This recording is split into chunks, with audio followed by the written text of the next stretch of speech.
watching the English newscast on Future Television. I'm Lena Tamim, and these are today's top stories. Future movement leader Saad Hariri arrives in Washington. Talks with top U.S. officials will revolve around the situation in Lebanon and the region. The government approves to transfer $1 million to the Higher Relief Council to bring back home Lebanese truck drivers stranded in Saudi Arabia. An Egyptian former president, Mohamed Morsi, is sentenced to 20 years in jail over abuses of protesters in 2012 clashes. Future movement leader, former Prime Minister Saad Hariri, has arrived in Washington for a one-week visit. He is scheduled to meet with top U.S. officials with whom he will discuss the developments in the region, including Lebanon. The former Prime Minister will also meet with members of the Lebanese community there. This comes a day after he met with Saudi King Salman bin Abdulaziz in Riyadh. During the meeting, Hariri thanked the monarch for the kingdom's keenness on Lebanon's security and stability, as well as its support for the Lebanese army in terms of boosting its preparedness and strength so that it can confront terror and defend Lebanon's borders. Labour Minister Sajjan Aziz says the cabinet has failed to reach a decision on whether to combine the 2015 draft budget and the salary scale in one bill. Aziz said that ministers agreed on continuing discussions on the 2015 draft budget during a regular cabinet session on Thursday amid continued differences among ministers on whether the public sector wage hike bill should be part of the budget. Also, during today's session chaired by Prime Minister Tamam Slam at the Grand Sarai, the government has approved to transfer $1 million to the Higher Relief Council to bring back home Lebanese truck drivers stranded in Saudi Arabia since March. Several Lebanese drivers have been stranded in Saudi Arabia as a result of the closure of the Nasib border crossing between Jordan and Syria. The crossing is considered a crucial gateway for Syria's government and for Syrian, Lebanese and Jordanian traders and merchants. Other drivers had been stranded on the Syrian-Jordanian border in the free zone after rebels backed by Nusra Front seized the Syrian side, but they have returned home. Prime Minister Tamam Slam has warned Lebanon's bickering political parties that they will fail in governing the country without consensus. Speaking at the Lebanese Education Conference held at the Phoenicia Hotel in Beirut, Salam urged all parties to speed up the election of a new head of state to regulate the work of state institutions and normalize the country's constitutional life. He called on political parties to avoid verbal attacks and consolidate dialogue and rapprochement. Education Minister Ilyes Boussab warned that the education sector's work will slow down if teachers aren't given their rights.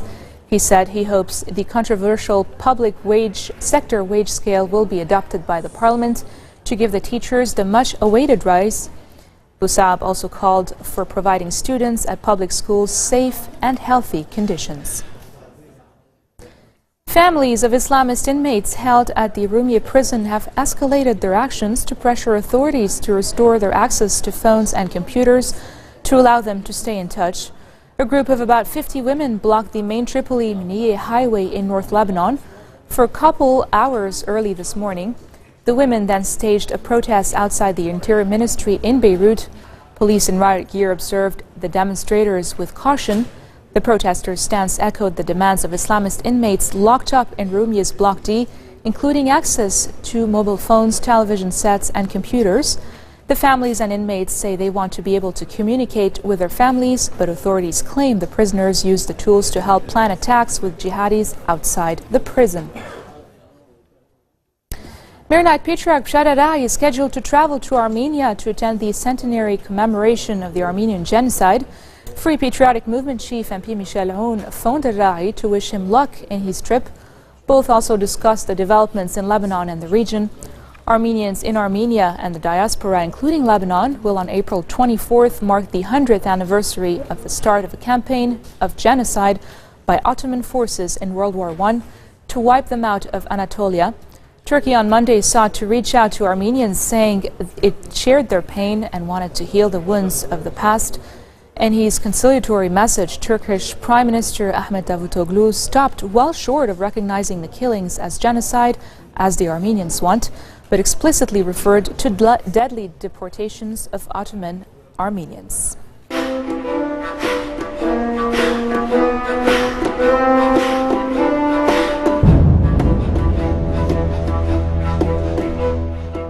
Syrian President Bashar al-Assad has denied the use of chemical weapons in attacks last month on the Idlib province during an interview with French broadcaster France 2.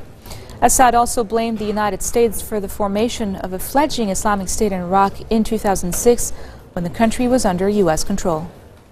But ISIS was created in Iraq in 2006 under the supervision of the Americans. I'm not in Iraq, and I wasn't in Iraq. I wasn't controlling Iraq. The Americans controlled Iraq. And ISIS came from Iraq to Syria because chaos is contagious. When you have chaos at your neighborhood, you have to expect it in your area. But the word ISIS at the beginning. No, let me know. This is another fake narrative by the Western government. Why? Because we have two factories of chlorine. One of them is closed for few years now, it's not used anyway. And the other one is in the northern part in Syria, which is the more important factory than the first one. It's on the Turkish border, it's under the control of the terrorists for 2 years, and we sent formal documents to the United Nations regarding that factory. They wanted to come and they sent us formal response, they couldn't reach it. So the chlorine in Syria is under the control of the rebels. This is a second, this is not a WMD, it's not mass destruction weapons. The regular armament that we have is more influential than the chlorine, so we don't need it anyway. We didn't use it, we don't need to use it. We have our regular armaments and we could achieve our goals without it, so we don't use it. No, there's no proof. Witness? In every allegation regarding the chemical weapons in the past, in the present, we were the party who asked the international institutions to send delegation for investigations. We are, not the opposite actually. And our soldiers were exposed to sarin gas 2 years ago, and we invited the United Nations to make investigations. How could we invite them while we are using them? And coming up next, the captain of a migrant boat that capsized in the Mediterranean's deadliest disaster in decades is arrested. Stay with us.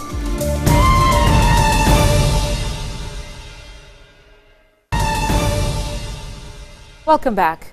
Saudi Arabia and Sunni Arab allies have continued bombing the Houthi rebel group for almost a month in an operation which has closed Yemen's sea and airports, blocking off food and other imports to the impoverished country. The Houthis have taken large swathes of territory, including the capital Sana'a, and forced Yemen's Saudi-backed President Abdrabbu Mansur Hadi into exile. This comes after a strike on a missile silo triggered a huge explosion on Monday, killing at least 25 people.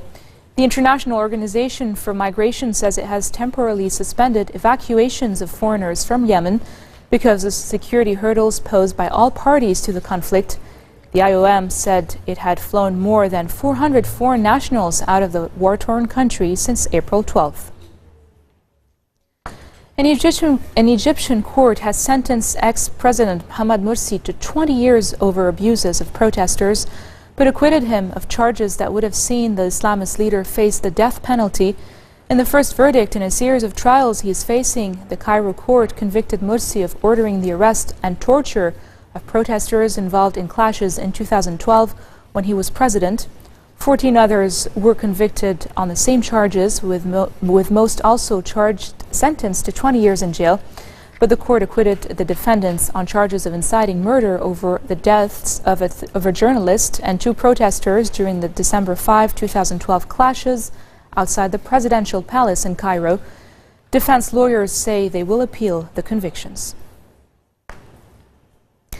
The captain of a migrant boat that capsized in the Mediterranean's deadliest disaster in decades was arrested on suspicion of causing the deaths of an estimated 800 people. Prosecutors in the Sicilian city of Catania say they believe Tunisian national Mohamed Ali Malik, 27, was responsible for steering mistakes and the reckless overcrowding which led to the horrifying shipwreck off Libya on Sunday. The International Organization for Migration said more than 1,750 migrants have perished in the Mediterranean since the start of the year, more than 30 times higher than during the same period of 2014. UNHCR spokesman Adrian Edwards, meanwhile, said the tragedy was the deadliest incident in the Mediterranean ever recorded. Edwards said there had been 1,300 deaths in April alone, making it the deadliest months on record. And further down in Africa, at least four people were killed and 10 others wounded when a car rammed into a busy restaurant and exploded in the Somali capital Mogadishu. The blast targeted the Banudo restaurant located near the city's central hotel, which was the scene of a deadly attack in February. There was no immediate claim of responsibility for today's attack.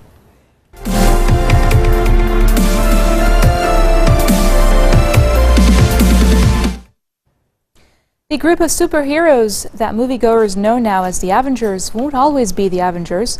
That's long been clear in the comic books that Marvel's movies are based on, but Avengers: Age of Ultron makes clear for the first time on screen that the team's composition will shift over time, and the actors that play those heroes are just fine with that.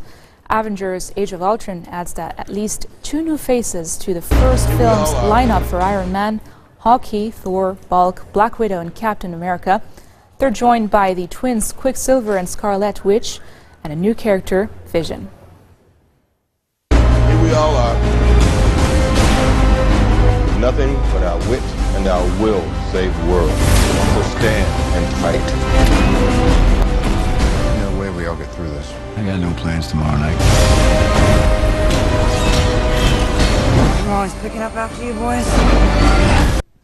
There's a big world out there of superheroes, and we're just getting pushed to the side. Yeah, it's just all of a sudden our stock is just dropping.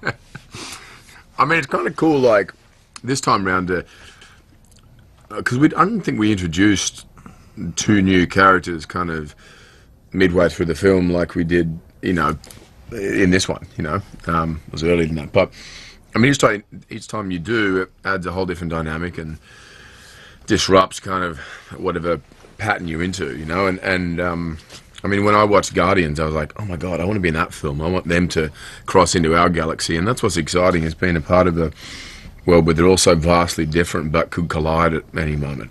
And it's, yeah, I mean, it excites me, especially at the end of this, as you say, where we mention that without giving away the plot. We can tear them apart.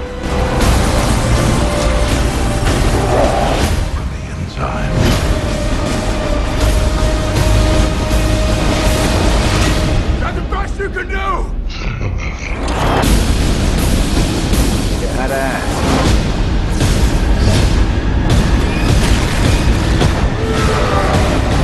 Oh man, it's a weight off our shoulders. I need to sit back, let all the young ones do the work. Yes. We're like the senior citizen superheroes. I mean, in a couple of years, I think nobody's gonna want to see us do like deep knee bends and all that stuff. Like, you know, it's... Well, you have... Some of us are a little bit older than you, so you still have a couple more years. You keep in pretty good shape. I like to think so, thanks. Yeah, you do. You drink your juices and you do your, your yoga and stuff like that. You got it. Thanks, babe. Yeah, no problem.